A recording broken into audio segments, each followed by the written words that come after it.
Calaroga Shark Media. Hey there, I'm Johnny Mac with your daily comedy news. The Minneapolis Star-Tribune posted a review of Theo Vaughn's show on Friday night. So you can hear that I'm doing a delivery that's a little more serious than how I usually open up a show, and it's because I don't know how I feel about this. I'm going to read it verbatim.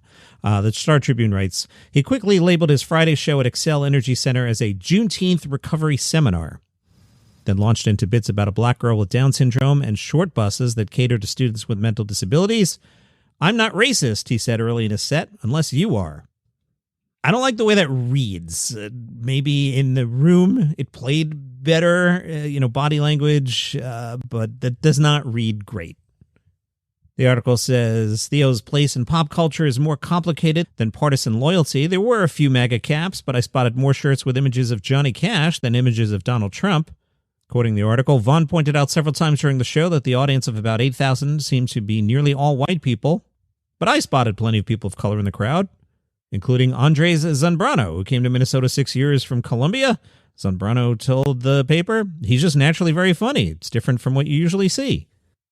Again, directly quoting the article, everyone was a target. Somalis, gays, Jews, people from Wisconsin, and autistic people. He described George Floyd Square as a fentanyl dance hall. Vaughn is at his best when he tells tales about growing up in small-town Louisiana, vividly bringing to life people like Alan, a kid so tiny he needed 2 hands to eat a butterscotch, and the grandmother who wouldn't let him visit her for a decade because she thought he stole some chocolate from her house. Skipping ahead, his one joke about Joe Biden went over a lot better than his one joke about Trump. When he told the audience he was thinking about buying a gun, the place went wild. The paper points out, and I'll remind you this was from last Friday, they were less enthusiastic about a bit in which he mused over where the next 9/11 should take place. Vaughn's humor clearly isn't for everyone, but it speaks to enough people to make him a voice that can't be ignored. An email from the Just for Laughs Montreal Festival titled A Very Serious Open Letter from a Very Funny Festival. It reads, hello, I'm Sylvain Parent-Bedard, the new owner of Just for Laughs. You don't know me, which is why I'm reaching out to you today. Over the last few months, the JFL team has dealt with some rocky roads with strange days, but believe me, we're back. Maybe we're a little different than we used to be. We still have the same objective as always, to bring loads to your summer. You're probably expecting a joke right about now?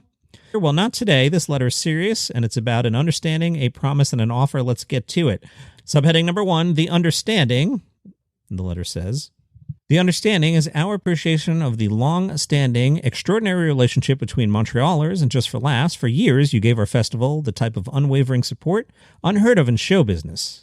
You filled our clubs and theaters night after night, made big stars out of total unknowns, and through it all, brought a heartfelt spirit that was way more family than customer. You were our most dedicated fan base, and we were the year's biggest party for you. You brought us the attention that made JFL world-renowned. We respected, relied on, and delivered for each other. Section 2, the promise. So here's the promise. You're going to really love what we have in store for you this summer.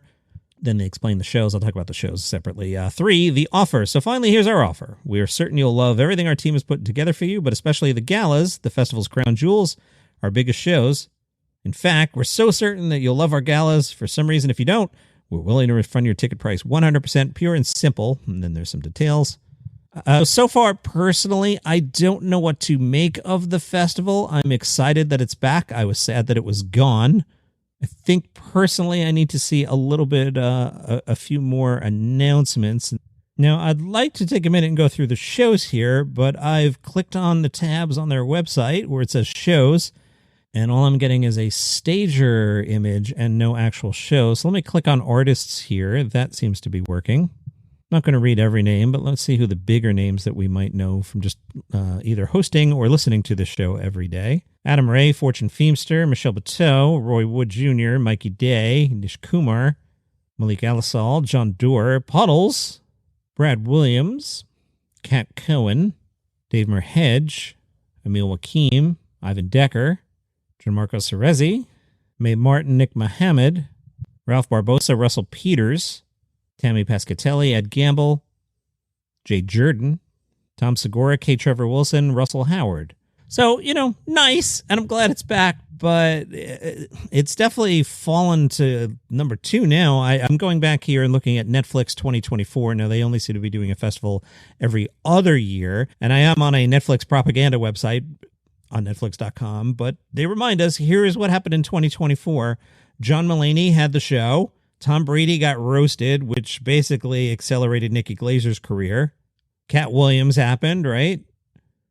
And they took a group picture of everybody. In this photo, Kreischer, Jeff Ross, Jimmy Carr, Pauly Shore, Chelsea Handler, Tiffany Haddish, and I'm not reading everybody, Chappelle, Nick Offerman, Hannah Gadsby, Sheng Wang, Atsuko, Moshe Kasher, Natasha, Eliza, Sarah Silverman, Gaffigan, Kevin Hart, Roy Wood, Ken Jeong, Jimmy O. Yang, Matt Friend, Sebastian Maniscalco, Barbosa, Whitney, Dion Cole, Tony Hinchcliffe, Leanne Morgan, Papa, Stavros, Hassan, Nimish Patel, Felipe Esparza, Sarah Cooper, Brett Goldstein, Nikki Glazer.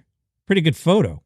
So I don't know. I was originally planning on going up for Montreal. I don't know if I'm going to go now. I don't know. Desi Lydic caught up with the Hollywood Reporter.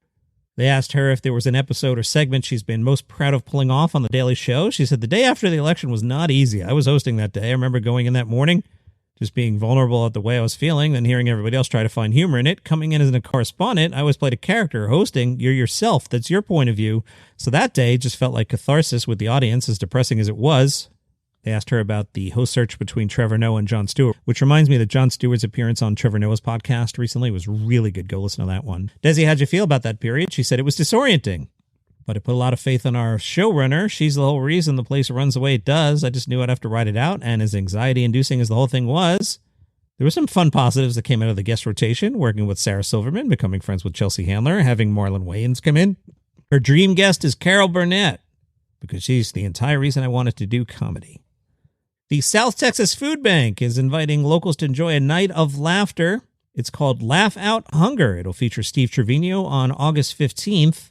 One of the board members said, it's always been a concert. This year it's comedy to see if there's a change within the community and how many people we can drive and bring to these events. We have to stay relevant to what our community is asking for, so we feel like this change would be something good and different. We're taking a risk and trying it out. Dr. Demento is retiring. Real name Barry Hansen began hosting the Dr. Demento show back in California in 1970. Originally, he just played rock songs. Over time, he started mixing in some of the oddities from his personal collection, and then the whole Dr. Demento thing took off. Most notably, a young musician named Alfred Yankovic started sending in parodies to Dr. Demento. Young Mr. Yankovic became pretty famous.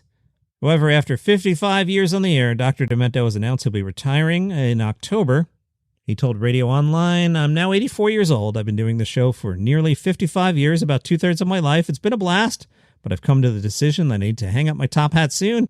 The show you just heard is the last of my regular shows. It sounds like he'll come back for one big farewell in October, and I imagine that will be pretty star-studded, at least in terms of parody records. I'm sure Mr. Yankovic will come by. And it turns out that Ray Romano did not like the title Everybody Loves Raymond. One of the producers was at the Paley Center and said, in real life, Ray's a modest guy, and he's like, everybody loves Ray. What if the show stinks? That is your comedy news for today. Enjoy the heat if you're in the Northeast. Whew. See you tomorrow.